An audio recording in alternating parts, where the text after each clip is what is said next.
ಶಿವಮೊಗ್ಗದ ದೇಶ್ ನೀಟ್ ಅಕಾಡೆಮಿಯ ಪ್ರವೇಶಾತಿ ಆರಂಭವಾಗಿದೆ. ಈ ಅಕಾಡೆಮಿಯ ತನ್ನ ಚೊಚ್ಚಲ ಪ್ರಯತ್ನದಲ್ಲೇ 60 ವಿದ್ಯಾರ್ಥಿಗಳ ವೈದ್ಯಕೀಯ ಕ್ಷೇತ್ರಕ್ಕೆ ಆಯ್ಕೆಯಾಗುವಂತೆ ಮಾಡಿದೆ ಎಂದು ಇಂದು ಶಿವಮೊಗ್ಗದಲ್ಲಿ ನಡೆದ ಸುದ್ದಿಗೋಷ್ಠಿಯಲ್ಲಿ ದೇಶ್ ನೀಟ್ ಅಕಾಡೆಮಿಯ ವ್ಯವಸ್ಥಾಪಕ ನಿರ್ದೇಶಕ ಅವಿನಾಶ್ ಎಆರ್ ಮಾಹಿತಿ ನೀಡಿದರು.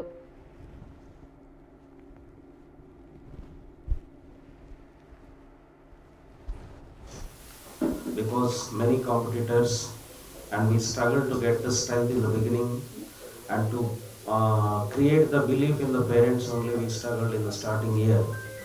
But even though by trusting us, the parents have joined for the first batch good students. So whether they're good or average, whatever it may be, we worked a lot to get this result. Though the paper is very tough and when compared with the other competitors, we proved ourselves. We committed with the parents. Definitely 50% of the students will definitely join in medical colleges. This is our promise, what we did in the beginning. We proved it. Out of 120 students, 69 total securing ranks means it is not so easy task. So, and among that 69, 39 medical seats.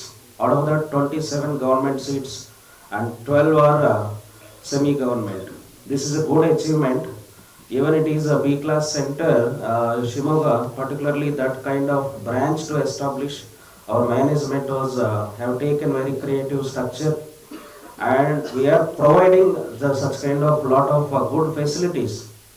Our program is unique because we are creating that friendly schedules as per the student convenience, which is not possible for other institutes to provide, because corporate colleges, they made a schedule at one place and they will implement throughout the India.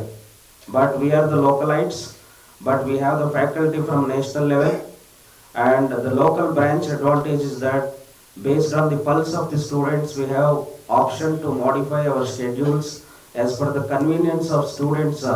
Slowly we can teach and the completion of syllabus with the deadline, and conducting that many grand tests, even that around 50 grand tests we are planning this year to conduct. So definitely same kind of results we hope in this academic year also. So thank you all and all. ಎಷ್ಟೋ ಜನ ಇವತ್ತು ಬೇರೆ ಬೇರೆ ಕಡೆ coaching ಮಾಡ್ಕೊಂಡು ಹೋಗ್ತಾರೆ, doctor ಕನಸಿರುತ್ತೆ. ಇವತ್ತು first attempt NEET crack ಮಾಡೋದು ಕಷ್ಟ. ಕಾರಣ ಇಷ್ಟೇ, 25 ಲಕ್ಷ ಜನ ಬರೀತಾರೆ ಸರ್. ಈ ಸರಿ ಬರೆದಿರೋ ಸುಮಾರು 22 ಲಕ್ಷ ಜನ ಬರೆದಿದ್ದಾರೆ ಸರ್. ಬರೀ ಸೀಟ್ ಇರೋದು ಎಷ್ಟು? 1,10,000 ಜನ, 1,10,000 ಸೀಟ್ ಇರೋದಷ್ಟೇ. ಅದರಲ್ಲಿ ಗೌರ್ಮೆಂಟ್ಸ್ ಇರೋದು ಎಷ್ಟು? ಬರೀ 53,000 ಸೀಟ್ಸ್ ಇರೋದು ಇಂಡಿಯಾದಲ್ಲಿ ಹೇಳಿದ್ರೆ. ನಾನು ಕರ್ನಾಟಕಕ್ಕೆ ಬಂದರೆ ಬರೀ 3,200 ಸೀಟ್ಸ್ ಇರೋದು ಗೌರ್ಮೆಂಟ್ ಸೀಟ್ಸ್ಗಳು. ಬರೀ ಕರ್ನಾಟಕದಲ್ಲಿ ಎಕ್ಸಾಮ್ ಬರ್ತಿರೋದು 1,07,000 ಜನ, 1,42,000 ಜನ ಕರ್ನಾಟಕದಲ್ಲಿ ನೀಟ್ ಎಕ್ಸಾಮ್ ಬರ್ದಿದ್ದಾರೆ ಸರ್, ಕರ್ನಾಟಕ ಮಕ್ಕಳು.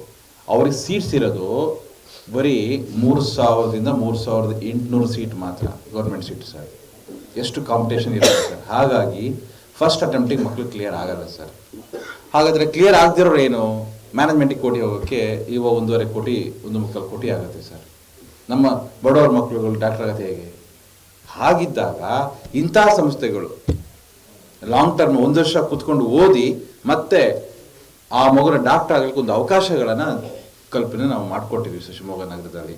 ಸುಮಾರು ಸುಮ್ಮನೆ ಹೇಗೆ ಬೇಕು ಹಂಗೆ ಮಾಡಿಲ್ಲ. ಸುಮಾರು ಜನ ನಮ್ಮ ಕ್ಯಾಂಪಸ್ಸಿಗೆ ಬಂದಿದ್ದೀರಿ, ತುಂಬ ದೊಡ್ಡ ಮಟ್ಟಕ್ಕೆ ಮಾಡಿ ಹಾಸ್ಟೆಲ್ಲು, ಕ್ಯಾಂಪಸ್ಸು, ಇನ್ನೊಂದು ಎಲ್ಲ ನೀಟಾಗಿ ಒಂದು ಸೆಟಪ್ ಮಾಡಿಕೊಂಡು ನಾವು ಶುರು ಮಾಡಿದ್ವಿ ಸರ್.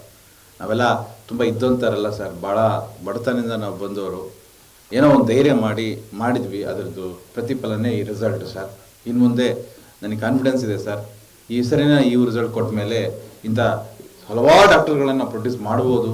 ಅದಕ್ಕೆ ನಿಮ್ಮೆಲ್ಲರ ಪತ್ರಿಕಾ ವೃತ್ತದವರು ಎಲ್ಲರೂ ಸಪೋರ್ಟ್ ಮಾಡಿ, ನಿಮ್ಮೆಲ್ಲರ ಆರೈಕೆ ನನಗೆ ಬೇಕಾಗಿದೆ ಅಂತ ಹೇಳ್ತಾ, ಆಮೇಲೆ ಸಣ್ಣ ತಪ್ಪುಗಳು ನಮ್ಮ ಕಡೆಯಿಂದ ಆಗಿರುತ್ತೆ, ಅದಕ್ಕೆ ಕೆಲವರು ನಟಿಸ್ ಮಾಡಿದ್ದೀರಿ, ಅದನ್ನು ತಿದ್ಕೋತೀವಿ ನಾವು. ನೆಕ್ಸ್ಟ್ ಏನೇ ಇದ್ರೂ ಕೂಡ ನಾವು ನಮ್ಮ ಕ್ಯಾಂಪಸ್ಸಿಗೆ ನೇರವಾಗಿ ನೀವು ಬನ್ನಿ, ನಮ್ಗೆ ಇಲ್ಲೇ ಇರೋದು. ಅದು ನಿಮ್ದೇನು ರಿಕ್ವೈರ್ಮೆಂಟ್ಸ್ ಕೇಳೋದು, ಬಿಲ್ಸ್ಗಳಿರ್ಬೋದು, ಇನ್ನೊಂದು ಮತ್ತೊಂದು ಇರ್ಬೋದು, ನೇರವಾಗಿ ಬನ್ನಿ, ನಾವು ಕರೆಕ್ಟ್ ಮಾಡ್ಕೊಳ್ಳಿ.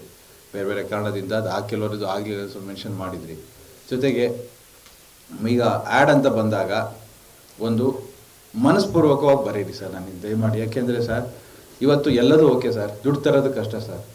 ಇವತ್ತು ನಾವು ಒಂದು 5-6 ಕೋಟಿ ಇನ್ವೆಸ್ಟ್ ಮಾಡಿವಿ ಸರ್, ನಾವು ಜಸ್ಟ್ ಇಮ್ಯಾಜಿನ್ ಮಾಡಿ ಸರ್. ಆದರೆ ನಾವು ಕ್ಯಾಲ್ಕುಲೇಷನ್ ಅಂತ ಬಂದಾಗ ಸರ್ ಬರೀ 200 ಅಡ್ಮಿಷನ್ಗೆ ಸರ್ ನಾವು ಫೀಸ್ ತೊಗೊಳೋದು 2 ಲಕ್ಷ ಫೀಸ್ ಇಟ್ಟರು ಸರ್, ಬರೀ ಕಟ್ಟಿದ್ದು 1.5 ಲಕ್ಷ 1.70 ಸರ್, ಕೆಲವರು ಫ್ರೀನೂ ಕೊಟ್ಟಿವಿ ಸರ್, ಬರೀ 3 ಕೋಟಿ ಕಲೆಕ್ಷನ್ ಆಗಿದೆ ಸರ್. ನಮ್ಗೆ ಸಂಸ್ಥೆ ನಡೆಸೋಕ್ಕೆ ಸರ್ ಒಂದು 4.25 ಕೋಟಿ ಬೇಕು ಸರ್.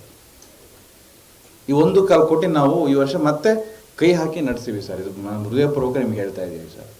ಅಂದರೆ 1.25 ಕೋಟಿ ಅಂದ್ರೆ ಅರ್ಥ ಏನು ಸರ್, 200 ಜನ ಮಕ್ಕಳಿಗೆ ನಾವು ಎಕ್ಸ್ಟ್ರಾ 50,000 ಫೀಸ್ ಕಟ್ತೀವಿ ಪೇರೆಂಟ್ಸಿಗೆ. ಅಷ್ಟು ಖರ್ಚು ಯಾಕೆ ಅವಿನಾಶ್ ಅಂತ ಕೇಳಿದ್ರೆ ನೀವು ನೋಡಿ ಸರ್, ಫ್ಯಾಕಲ್ಟಿಯವರು ಇಷ್ಟು ರಿಸಲ್ಟ್ ಪ್ರೊಡ್ಯೂಸ್ ಮಾಡೋಕ್ಕೆ ಕಾರಣ ಅಂದರೆ ಸರ್ ಫ್ಯಾಕಲ್ಟಿಯವ್ರು ನಾರ್ಮಲ್ ಅಲ್ಲ, ನ್ಯಾಷನಲ್ ಫ್ಯಾಕಲ್ಟಿಗಳನ್ನ ನಾವು ಕರೆ ತಂದಿದ್ದೀವಿ ಸರ್.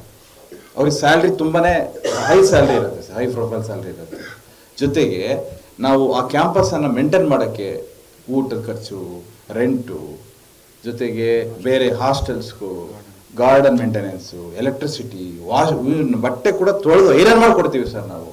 ಇವೆಲ್ಲ ಮೇಂಟೈನ್ ಮಾಡೋಕ್ಕಾಗಿರೋದು. ಹಾಗಾಗಿ ಒಂದು ದೊಡ್ಡ ಮಟ್ಟದ ಅಡ್ಮಿಷನ್ಸ್ಗಳಾಗಿ ಇವೆಲ್ಲ ಆದರೆ ಕೂಡ ನಾವು ಮೇಂಟೈನ್ ಮಾಡ್ಬೋದು ಸರ್. ಹಾಗಾಗಿ ನಾವು ಕೆಲವೊಂದ್ಸರಿ ಅನಿಸ್ಬಿಡುತ್ತೆ ಸರ್, ನಿಜ ಮನಸ್ಪೂರ್ವಕ ಹೇಳ್ತಾ ಇದ್ದೀವಿ ನೋಡಿ, ಇಷ್ಟೆಲ್ಲ ನಾವು ಒಂದಿಷ್ಟು ಅಮೌಂಟನ್ನು ಹಾಕಿ ರೆಡಿ ಮಾಡಿ ಆದ್ಮೇಲೂ ಕೂಡ ಸಂಸ್ಥೆನ ನಾವು ನಡೆಸ್ಬೇಕಾದ್ರೆ ಮತ್ತೆ ದುಡ್ಡು ತರೋದಿದೆಯಲ್ಲ ಸರ್, ಅದು ತುಂಬ ಇದಾಗತ್ತೆ. ಎಲ್ಲೋ ಈ ಥರ ರಿಸಲ್ಟ್ ಬಂದಾಗ